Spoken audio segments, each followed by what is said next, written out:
Bien, una vez visto los tipos de clasificadores que tenemos, nos toca ahora hablar de las relaciones que se pueden definir entre estos clasificadores.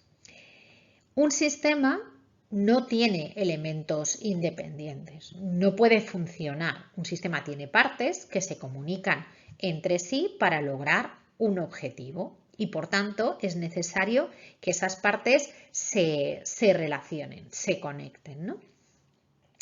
Esto, pues si pensamos en un sistema de clases, aunque sea a nivel de programación, como conocéis ya, pues lo que significa es que las clases no están aisladas, porque si estuvieran aisladas ni siquiera podrían invocarse operaciones entre unas y otras, ¿vale? Si pensamos a nivel conceptual del lenguaje, pues siempre tenemos conexiones, verbos que nos unen nuestros conceptos. Por ejemplo, pues tenemos una frase que puede decir una persona vive en un apartamento o una persona trabaja en una empresa o una rosa es un tipo de flor o una rueda es una parte de un coche, ¿vale? No tenemos elementos aislados. Y esas conexiones que se dan son precisamente gracias a las relaciones. En este sentido, hablaremos, cuando hablemos de la conexión física o conceptual que se da entre las instancias, hablaremos de enlace, y cuando lo que hablemos será entre la conexión que se da entre las clases como abstracción de ese enlace, estaremos hablando de relación. Aquí tenemos un ejemplo gráfico, ¿no? Donde teníamos pues a Pepe, Luis y María, que son instancias de la clase persona, una organización. Tenemos aquí 3 organizaciones y aquí, por ejemplo, pues 3 asignaturas.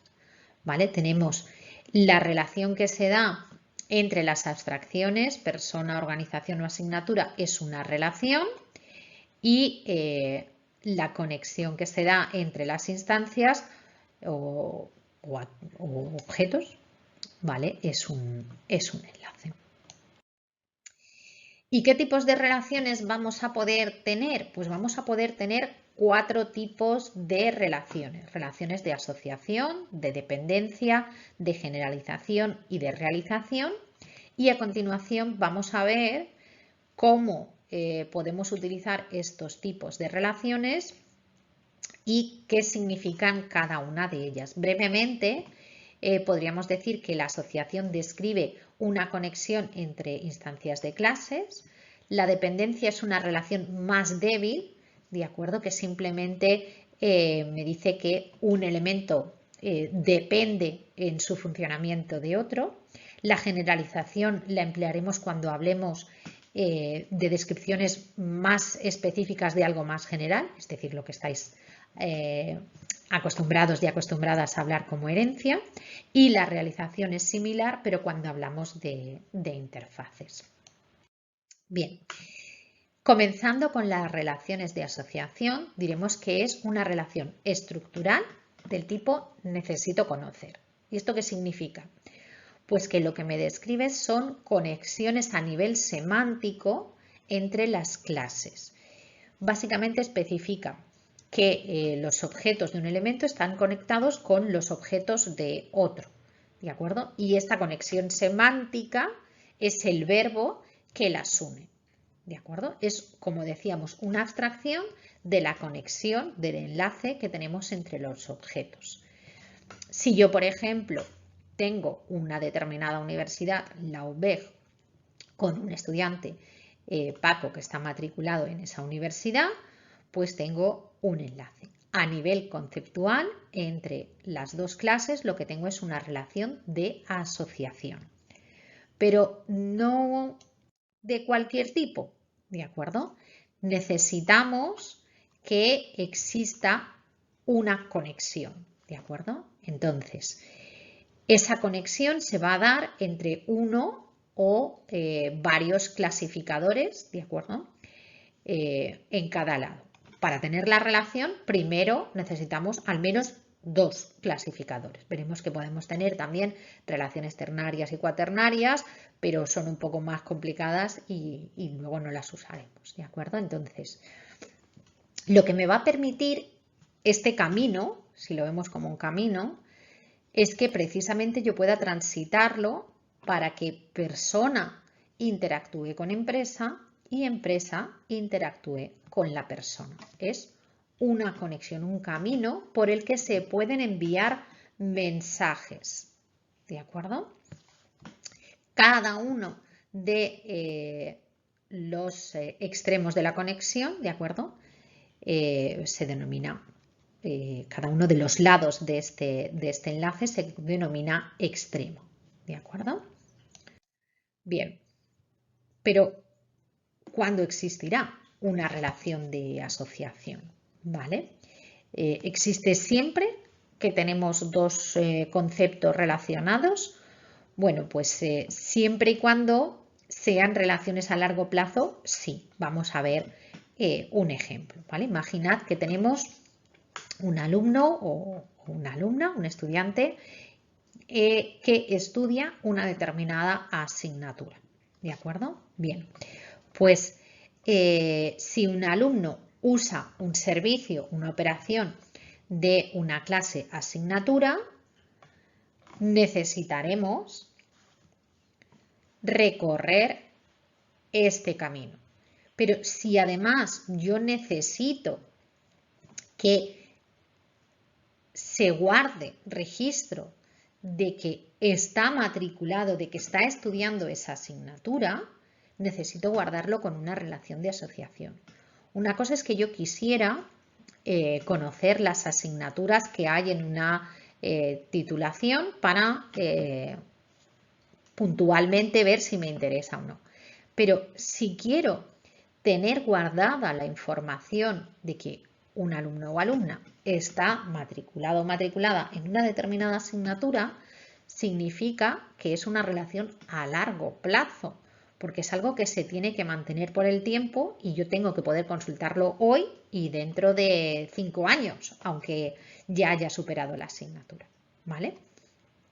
También será necesario tenerla cuando tenga que crear los objetos, cuando tenga un atributo, cuando son objetos, es decir, como no podemos modelarlo como atributos, esa necesidad que os surgiría de tener un atributo dentro de alumno que fuera las asignaturas en las que está matriculado o matriculada, se modelaría por una relación de asociación.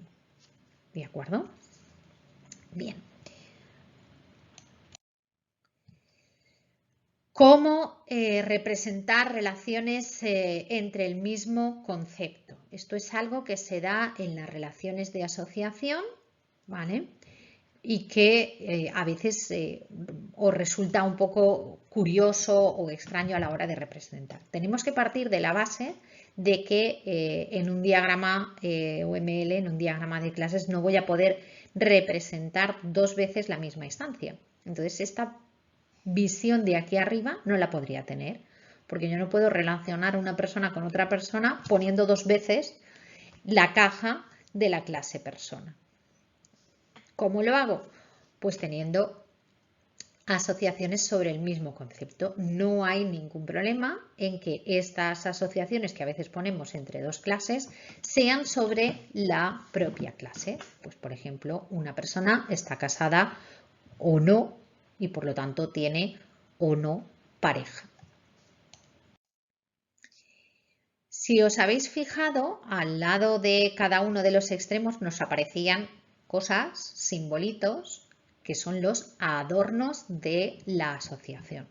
Entre estos adornos podemos encontrar diferentes elementos. En primer lugar, el nombre de la asociación, que es este que se coloca aquí. Suele utilizarse el verbo que conecta a ambos clasificadores, a ambas clases. Luego, el símbolo de agregación o composición que tenemos, que es este rombo aquí, que es un tipo particular de asociación que veremos a continuación.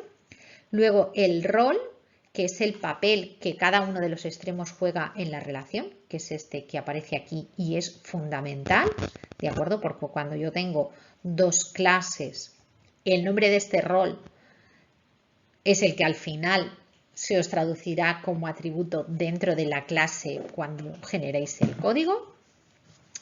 La navegabilidad que tenemos, esta flechita de aquí, ¿de acuerdo? Ahora veremos qué tipos de navegabilidad es posible. La visibilidad que aparece aquí delante, justo delante del nombre del rol. Y la multiplicidad que aparece separada y que tenemos aquí debajo. ¿De acuerdo? Entonces vamos a ver los tipos posibles que tenemos para estos adornos. Lo primero hemos hablado de navegabilidad. Si hemos definido que esa relación de asociación es como un camino por el que pueden circular los mensajes, lo que marca la direccionalidad, la navegabilidad de la asociación es el hecho de poder ir en un sentido o en otro. ¿De acuerdo? Eso lo vamos a marcar con estas flechas aquí al final. Aquí a la derecha lo que podéis ver es lo que sería la regla que tenemos en UML y que se emplea dentro de las herramientas Case. Si no nos aparece ninguna flecha en ninguno de los dos extremos, es que la navegabilidad está indefinida, no lo he indicado, ¿de acuerdo? Eso significa que puede ser navegable o puede ser no navegable en ninguno de los dos sentidos. Si aparece una flecha, es que hacia este lado, es decir, A puede conocer B y puede invocar las operaciones de B, pero al revés no. Si tenemos dos flechas, es que es navegable en ambos sentidos. En muchas herramientas, cuando ponemos navegable en los dos sentidos, nos vuelve a aparecer así, ¿de acuerdo? En otras más modernas ya no, y esto es porque cambió en la definición de UML. En la definición actual tenemos las dos flechas, y para marcar inequívocamente que es no navegable en un sentido, lo que se hace es colocar una flecha. ¿De acuerdo? Normalmente cuando empecemos a trabajar emplearemos simplemente una línea porque no sabemos si va a poder ir en los dos sentidos o no. Si lo tenemos más claro, pues con una flecha, y cuando ya durante el diseño tengamos más claro si se va a recorrer o no se va a recorrer, emplearemos la cruz para indicar que es no navegable. Este último ejemplo de no navegable en los dos sentidos, pues no tiene mucho sentido, valga la redundancia, ponerlo, porque no podría, ni A podría conocer B ni B conocer. Bien, aquí tenéis un ejemplo donde lo que he intentado es representaros con cosas que ya conocéis, como sería la declaración de una clase, esto de la navegabilidad. ¿Vale? Fijaros que hemos dicho en este diagrama UML que pedido tiene dos atributos que son privados, ítem pedido 1 y producto 2 más, todos ellos privados. Aquí tenemos el nombre de la relación y aquí tenemos ítems pedido, que he perdido el menos, que también tiene que ser privado, y su multiplicidad. Aquí tenemos muchos, es decir, el pedido tiene muchos ítems de pedido y el ítem de pedido describe un único producto. ¿Cómo sería esto en clases? Pues en el caso de pedido tenemos, veis aquí, ítems pedido, que es una tabla hash, que es básicamente una clase Java para representar colecciones de objetos ordenadas por un identificador. Y luego los otros dos atributos, pues que al final se han implementado como fecha y como booleano, ¿de acuerdo? Aquí tenemos ítem pedido y, como veis, tiene información sobre producto aquí, pero como no es navegable hacia pedido, no guarda información del pedido en el que está. Y lo mismo para producto. Tiene información sobre el precio y la descripción, pero no sobre los ítems de pedido en los que puede aparecer. Bien, en cuanto a la visibilidad que puede tener, lo mismo que habíamos definido para los clasificadores, pública, protegida, privada y paquete. Y como decíamos, pues igual que los atributos no pueden tener visibilidad pública, ¿de acuerdo? Pues aquí tampoco, y utilizaremos el protegido si queremos que lo herede o privada, ¿de acuerdo? Esos son los que más o menos utilizaremos siempre. En este caso, lo que representa es que, fijaros aquí, si pusiéramos visibilidad, que no debemos, pero bueno, si pusiéramos visibilidad pública, ¿de acuerdo? Cuando llegamos aquí, clave, puede ver propietario, el propietario de esa clave, que es usuario, y podría ver también grupo de usuarios. Sin embargo, grupos de usuarios puede ver usuarios, pero de cada usuario no puede ver la clave. ¿De acuerdo? Por eso es interesante que todos tengan visibilidad privada o protegida si queremos utilizar y que hereden los atributos. En cuanto a la multiplicidad, los adornos que se pueden colocar son o un 1 o un 0,1 para indicar si exactamente voy a estar relacionado con uno y solo uno instancias de esa clase. 0,1 si puede que exista o no exista relación con un objeto. Recordad que lo hemos visto, por ejemplo, en la relación con pareja. Yo puedo tener pareja o no.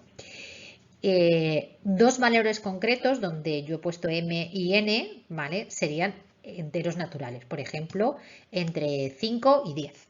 ¿De acuerdo? No es que pongamos una m y una n en la multiplicidad, sino que pondremos valores concretos que pueden no ser 0 y 1, sino puede ser entre 1 y 25. ¿De acuerdo? El asterisco que utilizaremos para indicar que hay relación con varios, puede que sea ninguno, pueden que sean 25 y luego puede que concretemos más.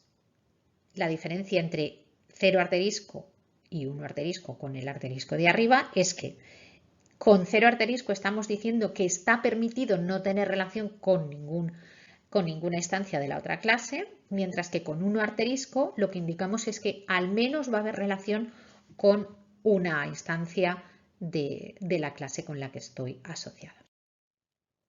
Bien, si recordáis, en estos adornos hemos dicho que podían aparecer rombos, que son el símbolo de agregación y composición, y que había comentado que eran tipos particulares de relaciones de asociación. Efectivamente, la agregación se emplea para expresar una relación entre partes y todos, ¿vale? Es decir, yo tengo una empresa que es el todo, el agregado, que está compuesta, que está formada por un conjunto de partes. En este caso, la empresa está formada por un conjunto de departamentos, son las partes, ¿de acuerdo? Y en ese caso, lo que hacemos es colocar un rombo pegado al agregado, al todo, ¿de acuerdo? Y entonces, cuando colocamos asociación y cuando colocamos agregación. Bien, lo primero es que la diferencia entre poner el rombo o no ponerlo no supone que se implemente después con una clase o con otra.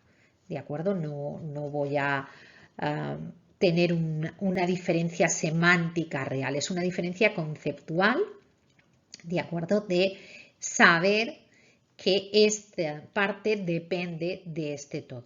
Sí que es cierto que durante el diseño me sugiere pistas, ¿de acuerdo? Es decir, cuando voy a diseñar mis operaciones, sí que hay determinados patrones relacionados que me dicen, bueno, pues a ver, si yo tengo un todo compuesto por partes, pues es el todo el que tiene que crear las partes y me indican dependencia entre el tiempo de vida del todo y de sus partes, ¿de acuerdo? Pero no es que se transforme en cosas diferentes. Si generamos el código como podremos hacer desde Visual Paradigm, el código que me va a generar es el mismo, tanto si yo pongo agregación o composición. Es más una idea de qué representa esta relación de asociación conceptualmente. ¿Vale? Entonces, ¿cuándo emplearemos la agregación? Pues cuando esté muy claro que tenemos este tipo de ensamblaje entre un todo y sus partes, o cuando queramos marcar, insistir en que alguna propiedad del compuesto se propaga a todas las partes, cuando las operaciones que se aplican al compuesto, a todo el elemento, se apliquen también a sus partes, ¿vale? Es una idea de mostrar, bueno, pues si yo voy a aplicar una operación sobre el todo, sobre la empresa, eso va a significar que esa operación se va a tener que transmitir a las partes, ¿vale? Lo que me da es esa idea de que todo lo que afecte al todo le va a afectar también a las partes. Y lo que me va a decir es que cuando lo tenga que diseñar lo tenga en cuenta, ¿vale? Ya está. Y luego también da información sobre el tiempo de vida de las partes y el todo, ¿no? Es decir, si se elimina la empresa, pues ya no tienen sentido los departamentos. Y por lo tanto habría que eliminarlos. No tienen sentido sin que exista esto, ¿vale? Y como os decía, pues tiene sentido a la hora de darnos idea cuando tengamos que diseñar, ¿de acuerdo? No es una transformación directa. Así que, bueno, pues en general no abuséis y si tenéis dudas, pues con emplear la asociación es suficiente. Tampoco tiene mayor trascendencia, ¿no? No os preocupéis por eso. Y hay todavía un paso más después de la agregación, que es la composición, que sería una forma fuerte de agregación. ¿Y qué es esto de una forma fuerte? Bueno, pues lo que estamos diciendo es que las diferentes partes solo pueden pertenecer a un único agregado, a un único todo, ¿vale? Pues en el ejemplo que teníamos antes, si los departamentos solo pueden pertenecer a una empresa, sería relación de composición. Además, lo que estamos es marcando todavía más esa dependencia en el tiempo de vida, ¿no? Si se elimina un agregado, se eliminan necesariamente todas sus partes. En el caso de la agregación simple, pues no necesariamente tendríamos que pertenecen a la misma parte. Pueden pertenecer a distintos agregados y por lo tanto solamente se tendrían que eliminar si desaparecieran todos los agregados. Vale. Nos habla de la responsabilidad de la disponibilidad entre las partes. Por ejemplo, el agregado, el todo, es responsable de la creación y destrucción de sus partes. ¿De acuerdo? Cuando tenemos una relación de composición. Si esto no se da, la relación no será de composición. ¿Vale? Entonces, si durante la vida del agregado ningún otro objeto puede tener la responsabilidad de crear o destruir las partes, pues podríamos tener composición. Y las partes tienen que tener un tiempo de vida coincidente con el todo, ¿no? La idea es que puede que yo las añada después, pero una vez creadas viven y mueren con el conjunto, ¿no? Con el agregado. Y a la hora de representarlo, pues se representa con el mismo rombo, pero en negro. Y la única cardinalidad posible aquí es 1, porque hemos dicho que solamente pueden pertenecer a un agregado. ¿Vale? Bien, pues aquí tenemos más ejemplos. Por ejemplo, en un fabricante de vehículos tendríamos coches que están formados por un conjunto, por una composición de 4 ruedas y un motor. Ojo que, claro, este tipo de relaciones tienen que ver con el contexto donde los ponemos, ¿vale? Por ejemplo, en un desguace, pues las ruedas tendrían existencia o las distintas piezas de un coche tendrían existencia sin tener que formar parte de un todo, ¿no? Y en este otro ejemplo de gestión universitaria, pues la idea es que hemos intentado representar esa diferencia entre agregación y composición. Por ejemplo, la universidad está formada por el conjunto de todos sus departamentos. Un departamento solo puede pertenecer a una universidad, ¿de acuerdo? Y un profesor o profesora también puede pertenece a un departamento y por lo tanto a esa universidad. Pero, por ejemplo, los y las estudiantes sí que podrían estar matriculados simultáneamente en más de una universidad. Al menos en una, porque si no, no serían estudiantes universitarios y universitarias, pero pueden estar en varias simultáneamente, ¿vale? Y aunque no tendría mucho sentido una universidad sin ningún estudiante matriculado, pues la universidad en sí misma tiene sentido sin el alumnado, ¿no? Ahí la diferencia entre uno y otro. Y aquí, pues, sin agregación y composición, simplemente el estudiante o la estudiante asiste a un curso que es impartido por un profesor o profesora y el departamento tiene un director o directora y necesariamente uno. ¿De acuerdo? Lo mismo, el profesor o profesora pertenece a un único departamento y puede ser director o directora de un único departamento. Bien, otro caso particular relacionado con las asociaciones son las relaciones de asociación con una clase asociación. ¿Y esto qué es? Bueno, pues claro, si yo quiero hablar de que cuando un estudiante o una estudiante se matricula en una asignatura y yo quiero guardar información vinculada a esa matrícula, no tengo sitio donde guardarlo. Vamos a pensar, imaginad que no está esta matrícula aquí todavía, que es la clase asociación, ¿vale? Yo tengo una estudiante matriculada en una asignatura, pero se puede matricular muchas veces, muchos años diferentes.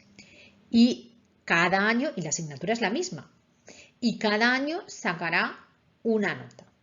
Si yo necesito guardar la nota y la convocatoria de este estudiante en esta asignatura, no lo puedo guardar ni en el estudiante ni en la asignatura. Es una información que solo se debe guardar cuando el estudiante se matricula en una determinada asignatura. Bien, pues una clase asociación me guarda precisamente esas propiedades que se dan entre estas dos clases que tienen una relación de asociación, ¿vale? Es la información asociada a la relación de asociación. Y no es igual que una clase normal, ¿de acuerdo? Tiene distinta semántica y distintas consecuencias, ¿de acuerdo? Que una clase al uso, conceptualmente, ¿de acuerdo? Al final, del mismo modo que antes, los lenguajes de programación actuales lo que nos dejan es representar clases con sus atributos, ¿no? Pero conceptualmente sí que añade ciertas restricciones. Por ejemplo, solo puede existir una instancia de la asociación entre cualquier par de objetos participantes, ¿vale?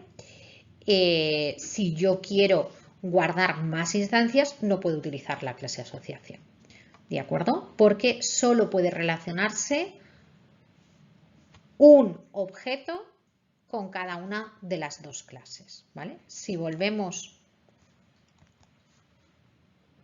a ver aquí dos ejemplos, ¿vale? Mirad.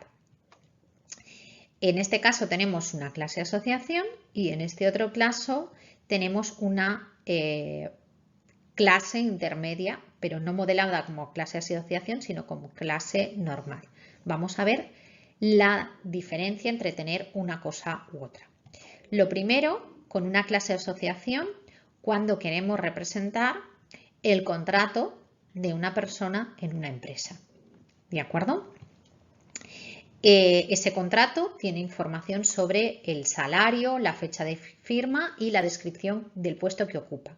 Esto evidentemente no puede estar ni en persona ni en empresa, porque una persona puede tener distintos contratos a lo largo de su vida en distintas empresas y esta información dependerá de la empresa también. Y tampoco puede tenerlo empresa porque empresa tiene muchos trabajadores, no puede guardar internamente los datos de los contratos de cada trabajador. ¿De acuerdo? Si lo hacemos así, tenemos que guardamos para una única persona y una única empresa un contrato.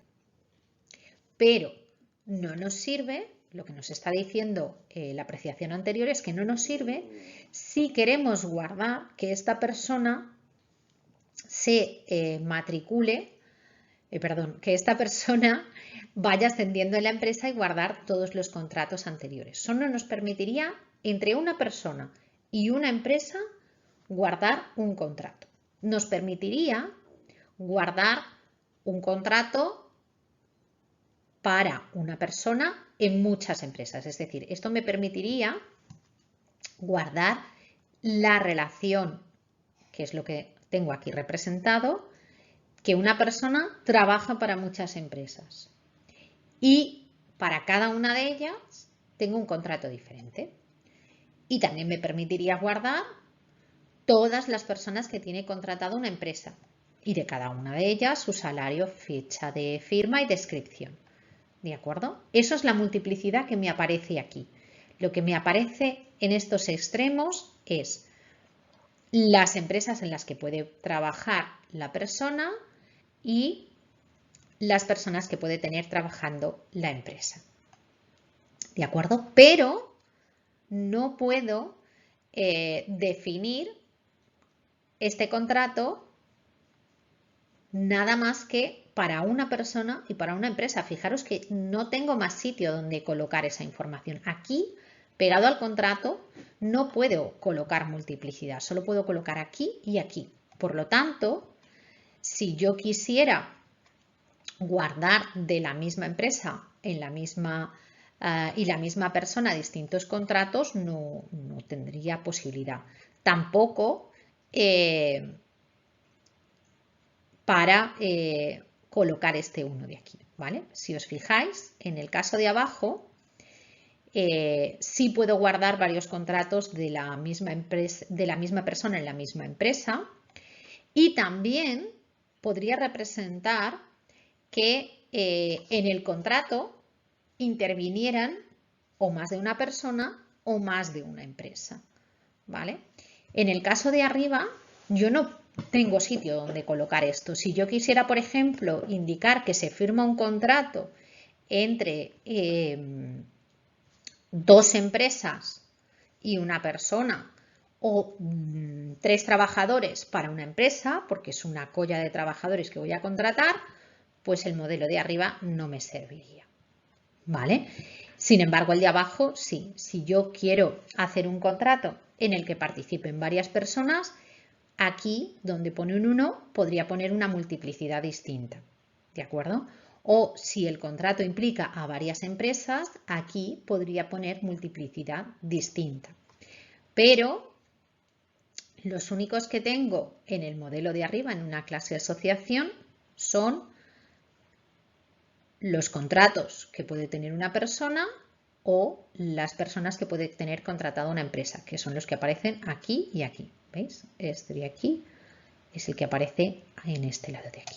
Estos dos son los que por defecto tienen que ser siempre, siempre, siempre uno en una clase asociación y por lo tanto si tuviera que modificar esta multiplicidad necesariamente tendría que ir a una clase normal y no a una clase asociación. Una vez terminada la relación de asociación, Pasamos ahora a ver las relaciones de dependencia. Hemos dicho que tiene que ser Comentábamos antes una que relación a largo de plazo, asociación, pero no todas las podemos relaciones que se dan siempre y cuando entre exista varios una conceptos relación son a largo plazo. entre las dos ¿Cómo clases modelamos implicadas. las relaciones Pero que ¿qué no son a ocurre largo plazo? si la relación Pues no es a largo esas relaciones plazo? son las relaciones de dependencia. ¿Qué tipo de relación que tenemos son en relaciones, ese caso? dijéramos, Pues bien, más en ese caso débiles, tenemos una relación ¿de de acuerdo? dependencia. Pero no por ello La dejan relación de ser de importantes. dependencia ¿Qué se da representa una siempre relación de entre dependencia? una clase que Pues es que independiente, que es la proveedora, se y una clase modifica una dependiente, clase, que es la clase cliente. la clase ¿Qué es lo que ocurre? dependiente Pues que lo que tendrá que le revisar pase, su comportamiento, como en porque este igual caso a lo la tiene clase que canal, va ¿de a acuerdo? afectar ¿Y cuándo se da en este caso, la clase película esta de vídeo, relación? que afecta a la Fijaros. clase Aquí independiente, tenemos se que una propaga película de vídeo a se la reproduce clase en un cliente canal. o dependiente. Me lo pasan como para ¿Cuándo se ¿de da acuerdo? claro, este tipo de, pues de igual relación? si ¿En qué cambian las situaciones propiedades que o podemos las conocer? operaciones Pues que fijaros, tiene en que este cambiar, caso, canal tenemos una tendré que operación revisar recibe un qué parámetro hace mi operación, que es un objeto de la reproducida en un clase canal, porque canal. igual se Bien, ve pues en ese afectado. caso ¿De acuerdo? tendríamos una relación de Bien. dependencia, porque el comportamiento de esta operación Esta clase va a depender de que cómo recibe esté la flecha es la clase diseñada proveedora y o desarrollada independiente, la clase y canal. la clase de Si la que cambia sale la el flecha es comportamiento la o clase las propiedades cliente de la o clase canal, dependiente. muy posiblemente Básicamente tendremos lo que, que hacemos es que la clase dependiente revisar el funcionamiento de la utiliza operación reproducir. a la clase ¿Cuándo también se independiente. dará ¿De esto? acuerdo? Por lo Pues tanto, si la clase independiente tenemos, cambia, la clase ese dependiente objeto puede como verse objeto temporal afectada. dentro de una de las operaciones de la clase. Es decir, en el momento en que yo, o bien porque lo reciba, o bien porque se cree un objeto temporal dentro de una operación, tenga que utilizar un objeto y tenga que conocer cómo está, voy a tener una relación de dependencia. Y lo que hago con esta flecha simplemente es marcarlo. No se traduce en que yo tenga un atributo de esta clase, simplemente se traduce en que voy a tener que propagar cualquier cambio, voy a tener que ver si los cambios en la clase independiente me van a afectar o no, que puede ser que no, a la clase dependiente.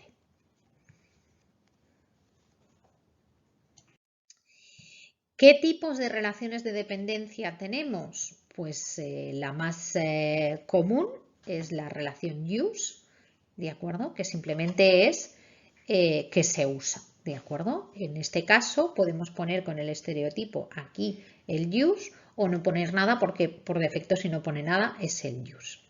Después tenemos otros tipos particulares como serían trace, que lo que tenemos es bueno, pues como un seguimiento, ¿no? Es un concepto que en diferentes modelos se representa con diferente nombre, ¿de acuerdo? Que nos permite conectar esa información con diferentes nombres. Luego, también se puede dar entre una clase genérica y una instanciación.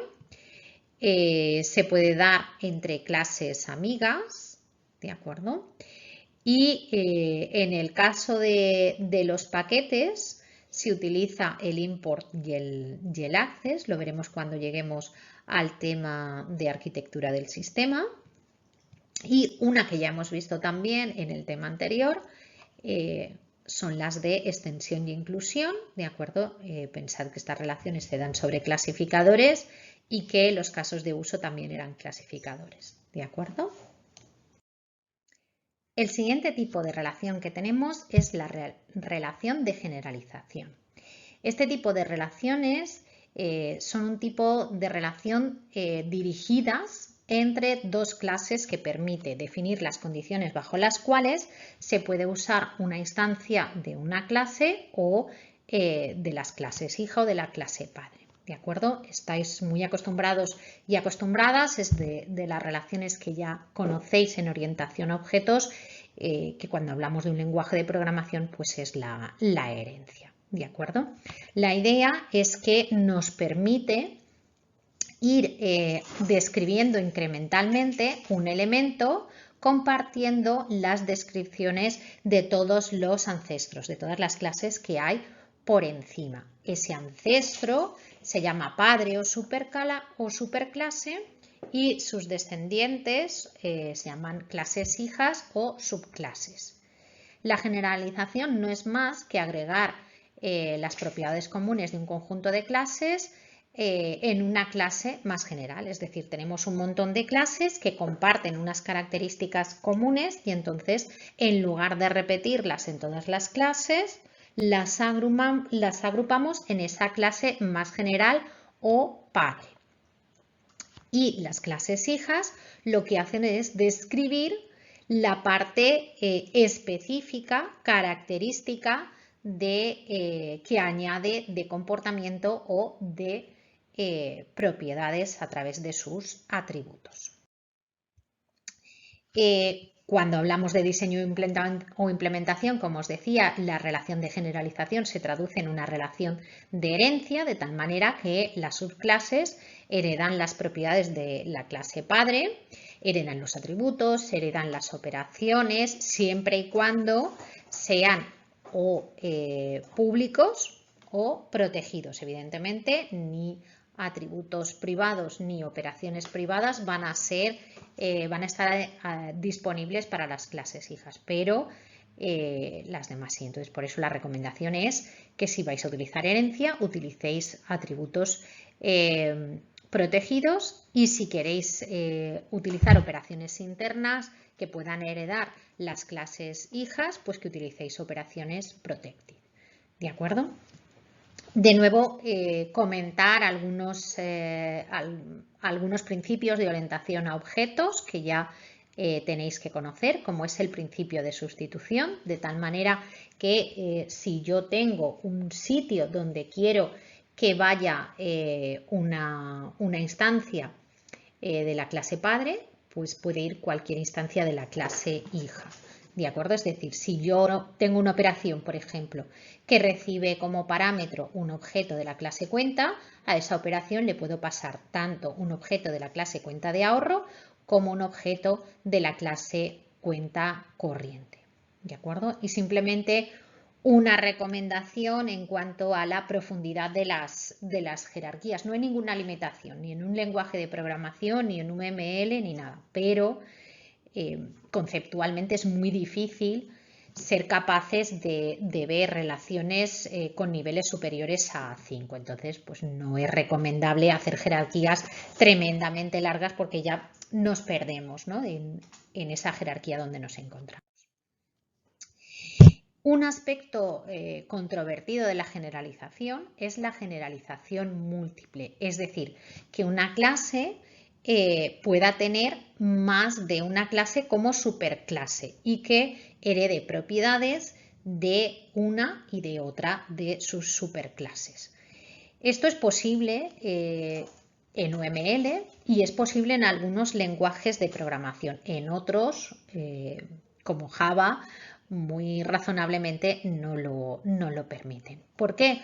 Pues porque pueden ocurrir básicamente dos tipos de conflictos. Conflictos de nombres y conflictos de precedencia. Por ejemplo, imaginaros que tenemos una clase profesor o profesora y una clase alumno o alumna y una persona becaria es aquella que hereda de ambas, ¿vale? Porque alguien que trabaja como becario y como becaria, pues es alguien que todavía está terminando sus estudios y por tanto forma parte del alumnado y también comienza a trabajar como docente.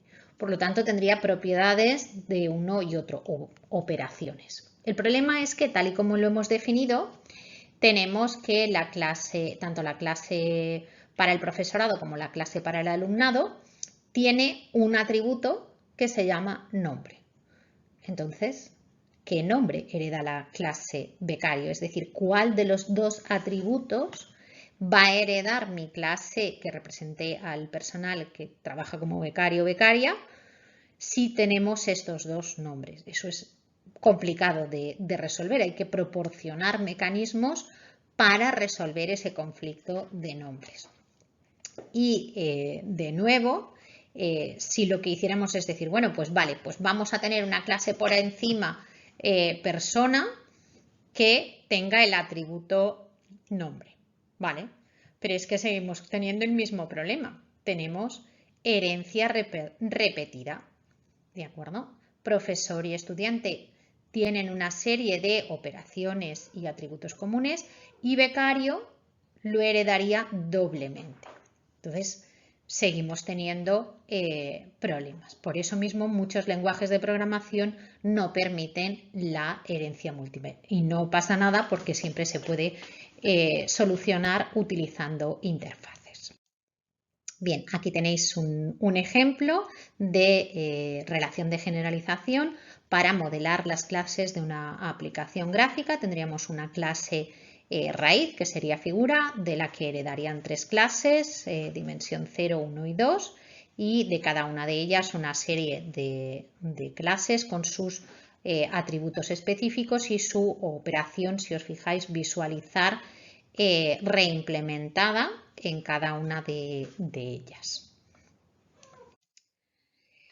Bien, el último tipo de relación que nos queda es la relación de realización, que es parecida de algún modo a la relación de generalización, pero en este caso es la relación que se da entre una interfaz y la clase que lo implementa.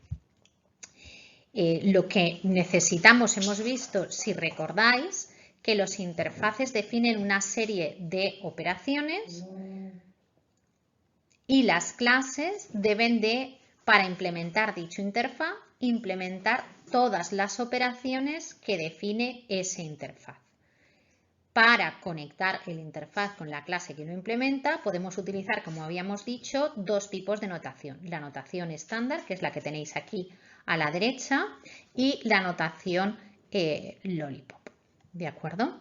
Aquí tenemos la clase list, que implementa la interfaz collection y representado de la misma manera, pero con notación estándar. En esta sí que podemos ver las operaciones que proporciona el interfaz.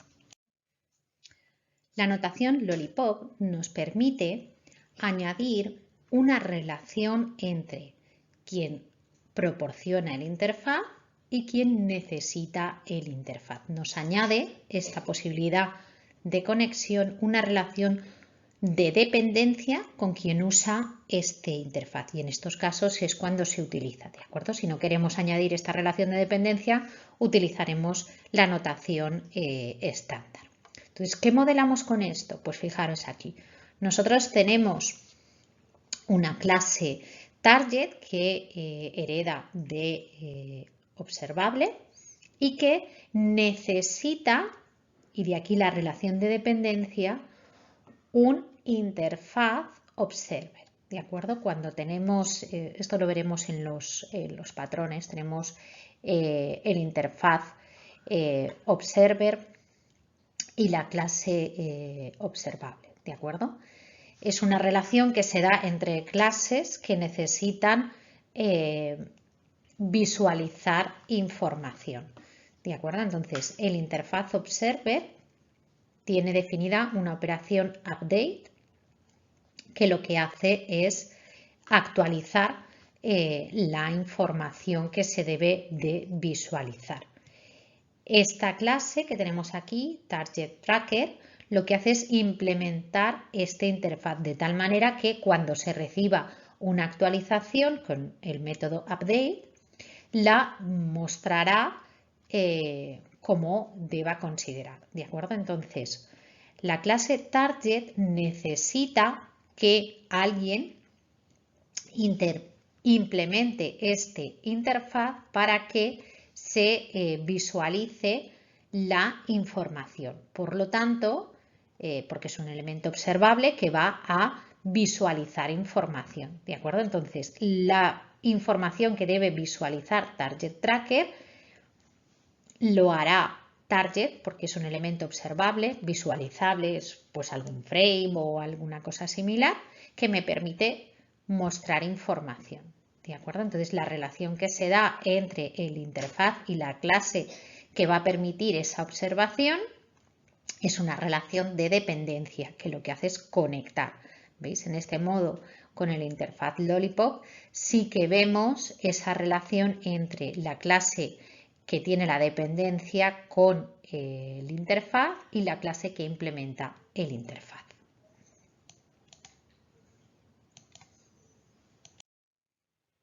Aquí tenemos otros ejemplos. En este caso, la clase ordenador alfabético requiere la interfaz ordenable y persona provee la implementación de dicho interfaz. Con la notación estándar tendríamos el interfaz ordenable, persona que implementa este interfaz y la clase ordenador alfabético, que no depende directamente de persona, sino de la interfaz ordenable, de alguien que ordene alfabéticamente.